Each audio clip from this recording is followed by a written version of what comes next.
Good afternoon to all. So we were dealing with unit number 1 in modern rectifier and resonance converter. So till last class we have seen about what is power system harmonics and what and all its standards. So today let us discuss the second part, which is nothing but your line commutated rectifiers. So now we are going to take a single phase full wave rectifier and a 3-phase full wave rectifier. We will try to see what is continuous conduction mode and discontinuous conduction mode in both the case, and then finally harmonic trap filter. Okay, so that is what we are going to discuss today. So a single phase full wave rectifier, we all know, since it is full wave, you should have 4 diodes. So diode should be in the form of a bridge structure. So this is your AC voltage which has been given to this 4 diodes, and you get an output where you get a DC. Okay, so DC, and when you have to put a filter, you have with a well-known filter is L and C. Okay, filter we are putting is to make it as pure DC. Okay, so till this we know. Now we will see what happens when you put an L and what happens when you put a C. Okay, the circuit includes a DC side LC filter. So there are two conventional use of this in the circuit. So this L and C using on your as a filter adds two main application. So first one is the output capacitor is a large value and the DC output voltage has negligible ripple at the second harmonic of the AC line frequency. So when you put an high value of capacitor, automatically what happens is your capacitance will charge the input voltage, and when the input voltage is reducing, capacitor will try to discharge and try to reduce the ripple on voltage. I repeat, by putting a capacitor, the capacitor will try to charge to the maximum of the input. So after this 4 diode, you will get a semicircle, that is the output. You will get a semicircle touching on both ends, so that when this capacitor is charged, then once the supply start to reduce, the capacitor will try to discharge. By this the voltage ripple will come down. So that is the first thing. The inductor L is most often small or absent. Additional small inductance may be in series with the AC source VFG. The second conventional use of this circuit is low harmonics rectifier. So when you put this L and C, you go for low harmonics filter. So filter of your harmonics. Okay, so these are the two reason why we put an LC there. In this case, let us resistive load is replaced by a DC converter that is controlled such that the power input port obeys Ohm's law. So what we are saying is, this part we are removing the R, and we say usually this is an input for your converters, and output of this full wave rectifier output will be given to your converter circuit. Now we assume that the converter is going to obey Ohm's law, so we will put it as a resistance R. For this purpose of understanding the rectifier waveform, the converter can be modulated by an effective resistance R. Okay, so in this application, the LC filter is required to filter the conducted electromagnetic interference, which we call it as EMI. This is because of your converter operated at very high frequency. So when you see this R, you say it is converter. This converter will be operated at very high frequency, so that very high frequency will generate EMI, and that EMI is filtered by this L and C. That is what we say. In this application, the LC filter is required to filter the conducted electromagnetic interference generated by the converter. The circuit generate odd harmonics of the AC line voltage in AC line current. This is what you have to understand. Because of putting this L and C, what happens is odd harmonics are generated on AC line voltage, okay, and AC line current. The DC output voltage contain DC and even harmonics of AC line voltage. So when you see on the left hand side, you have AC side, where AC side you will have all type of odd harmonics, and on DC side you will have wherever you see like DE, it is DC. Okay, it is wrongly shown here, it is DC. And even harmonics on, so whenever you get even harmonics can be easily filtered, so there is no issue on the right hand side of your part. Now let us go for continuous conduction mode. It is a very basic that when you put an inductor in a circuit, what happens?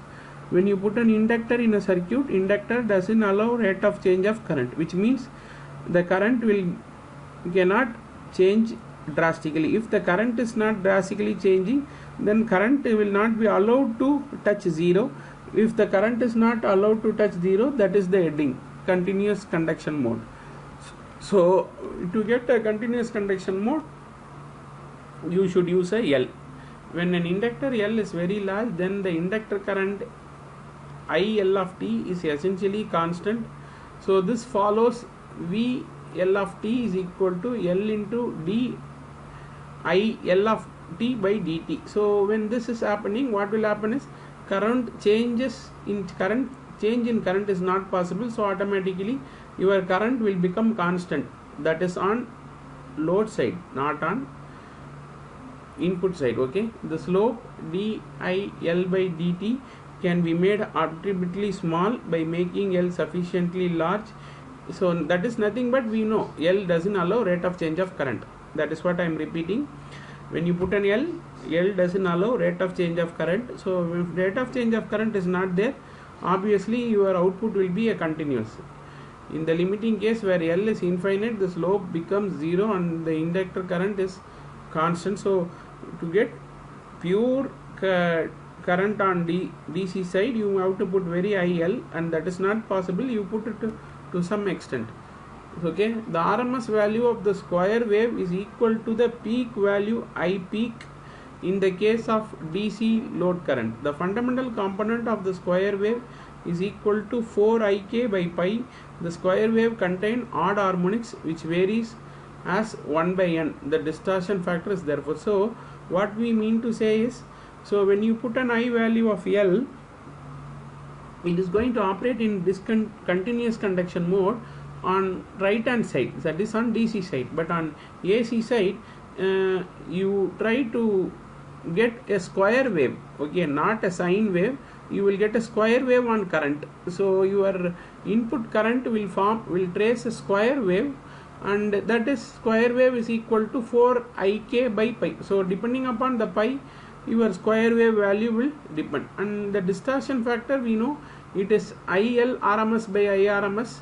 So by this case, when you operate a single phase full rectifier, you get it a distortion factor as 90, and THD is 1 by distortion factor, which is around 48.3. So this is what we have to understand. Just for diode followed by L and C will try to induce 48.3% THD on the input side, which is on AC side. So this is the graph of your input side, not output side. Be very clear. Input side. See, output side you want pure DC, so you put an L.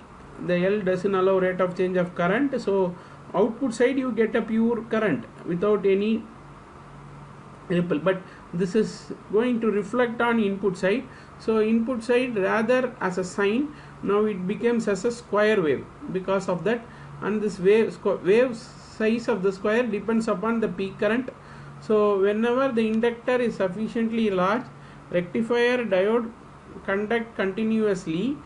This is called continuous conduction mode. Typically AC line current and voltage waveform is a continuous conduction mode is shown. Okay, so this is what will happen when you put an L. Okay, now we will see about discontinuous conduction mode. It is just an opposite. Now rather putting as a L, now put as a C. When you will put C is when you want to reduce the ripple in DC voltage. Usually we want a pure DC, so we will put a C value. But what happens when you put a C? Okay, so please see there, when you put a C, what happens? Very small value of capacitance to very large value, the peak detect, so the entire circuit will behave like a peak detector circuit. Peak detector is, it will identify what is the peak value of current, so it will generate like a short pulse. In limit of L goes to 0, C goes to infinite, the AC line current approaches to a string of delta, that is like an impulse function that concerns the peak of the sinusoidal input waveform. So I will show you the waveform. So this will happen. So you can see here, when you operate in discontinuous mode, you get a spike. So spike like output will be there. So word itself very clear, discontinuous. I am not drawing continuous current from input, rather continuous current. I am drawing only a spike current. So this will be your waveform. So whenever the capacitor is large and inductor is small, the rectifier tends to peak detector and the rectifier operates in discontinuous mode. There exists a time interval of non-zero length. So this, see here, 1 2 3 4 diodes. So all the 4 diodes will not operate in a particular portion of time, so they go for discontinuous. See, when you say continuous conduction, all diodes will be in full conduction. When you say discontinuous conduction, diodes should be in off for particular duration. You can see here D1, okay, D1, D3, D2, D4. So here D1 and here it is D3, which is literally off in this region. So they are going for discontinuous conduction. So now behavior when C is large. When C is large, we use a formula called KL, which is single dimensional parameter. KL will be defined. So KL is nothing but 2L divided by R into TL, and TL is equal to 1 by F. So when you vary the values of all this component, your THD, harmonics, all that will vary. And when this K value is 0.1, if it is more than 0.1, then it will go to continuous conduction mode, and if it is less than 0.1, it will go to discontinuous conduction. When there is discontinuous conduction, you can see here the THD rises. In discontinuous mode, THD rises, your modulation index rises, power factor reduces. So we see that there is more disadvantage in discontinuous conduction when compared to continuous conduction mode.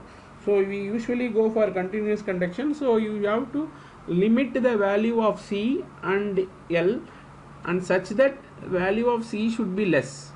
Okay, if you do that, then it will go for discontinuous conduction. So minimizing the THD where C is small. So this is what we need.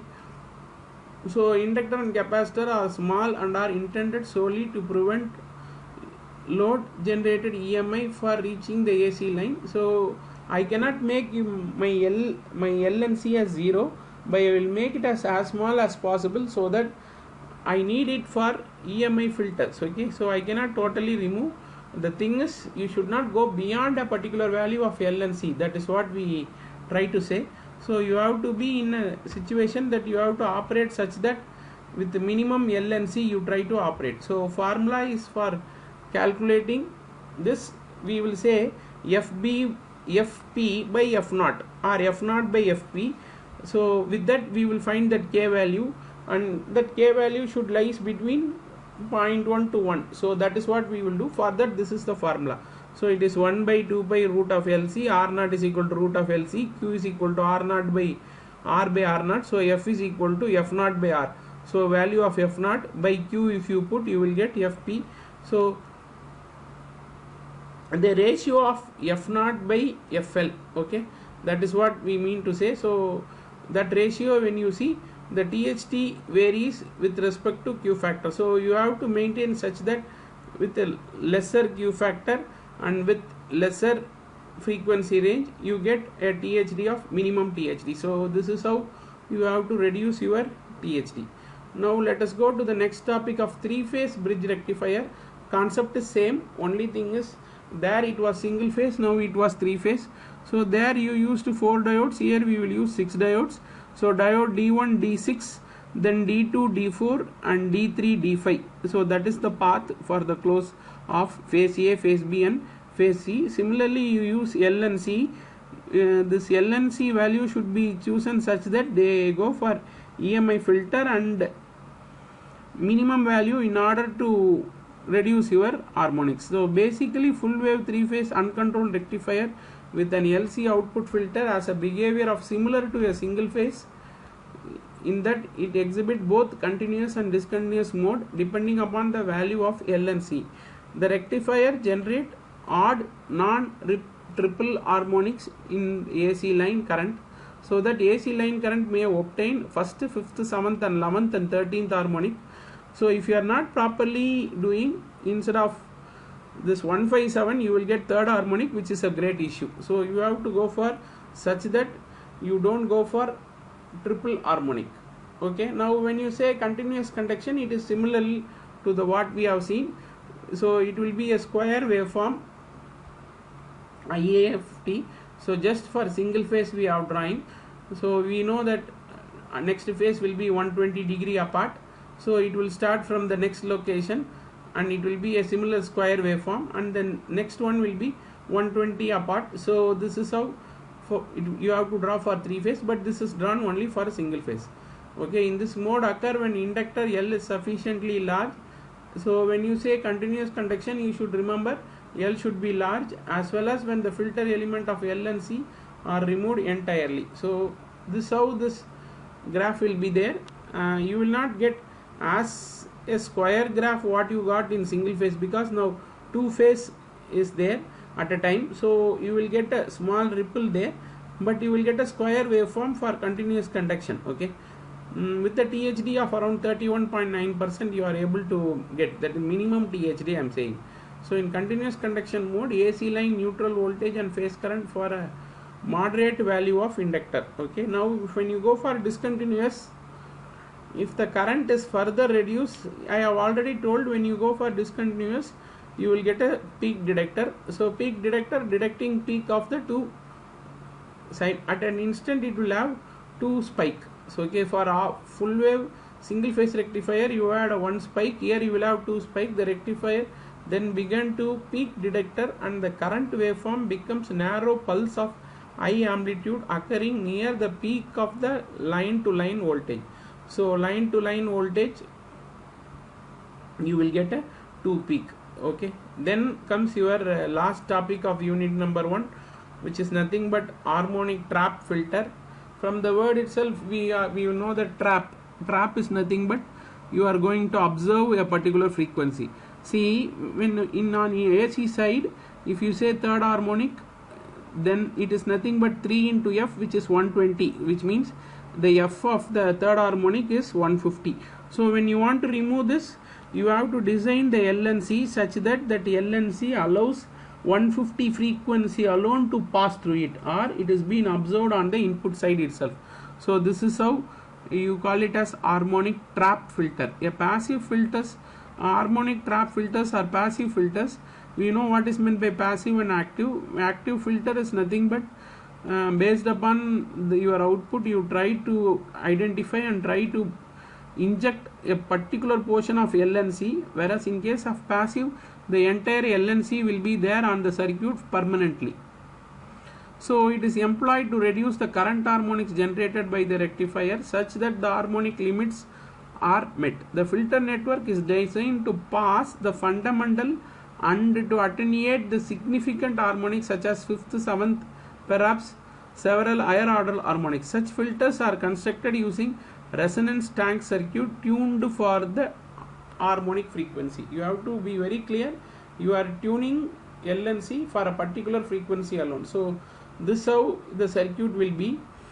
So it will be a combination of RLC. So this is for a single tuned, this is for multiple tuned. So in case of multiple tuned, one leg is for a particular frequency alone. So it is for 5th alone, this is for 7th, and this is for 11th. So that frequency alone will get observed here, and that will not be allowed to go to your input side. So you can see here, this is input side, this is output side. So the harmonics are traveling from this side, that is why arrowhead is pointed in this direction, and similarly that harmonics enter to your AC and it will get traveled to your grid. So that is why the arrowhead is I of S is in this direction. So now that is being observed by this particular fellow. You try to tune for third harmonic or 5th harmonic, similarly that particular portion will get observed and the remaining will be sent. So this is with respect to harmonic trap filter. So this is with respect to unit number 1. So with this we will wind up and we will discuss about unit number 2 in next class. Okay, so just this is more than sufficient. Even if you want, you can go